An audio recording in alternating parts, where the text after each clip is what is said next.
क्या बात है, क्या बात है। ये तभी मुमकिन हो सकता है, ये तभी मुमकिन हो सकता है कि अपने साथी पे पूरा भरोसा हो। तालियां हो जाए, तालियां हो जाए। Oh yes sir. एक बार जोरदार ताली पड़ दे यार।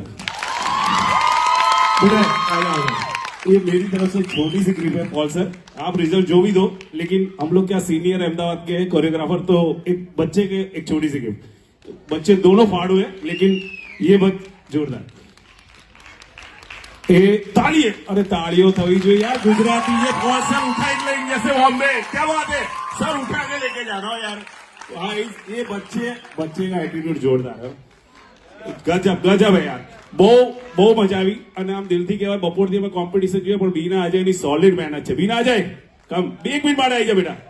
આ મારા બચ્ચાઓ બે બહુ ખતરનાક છે, મને ફોરેનમાં પણ એટલા મજા કરાવે ને અહીંયા પણ solid. 1 minute Ajay, Bina please, એક બીના અજય માટે જોરદાર તાળી થઈ જોઈએ। બસ આવી જ કોમ્પિટિશન થાય અને અમે આ રીતે જ પાકીટ ખાલી કરતા રહીએ। એવા સરસ સરસ ડાન્સ આવે। पॉल सही बोल रहा हूँ मैं, पॉकेट पर्स खाली होता जाए यार। लेकिन हम लोगों को याद दिला दी, सरोज खान मैम भी यही करते थे और आज उनसे भी हम इंस्पायर हुए। हमने उनके सामने बहुत कंपटीशन में बीना अजय हम लोगों ने किया है, लेकिन ये बच्चे फाड़ हुए यार। गजब, दिल छू लिया यार। सुपर, थैंक यू बेटा, सुपर बेटा। वाह।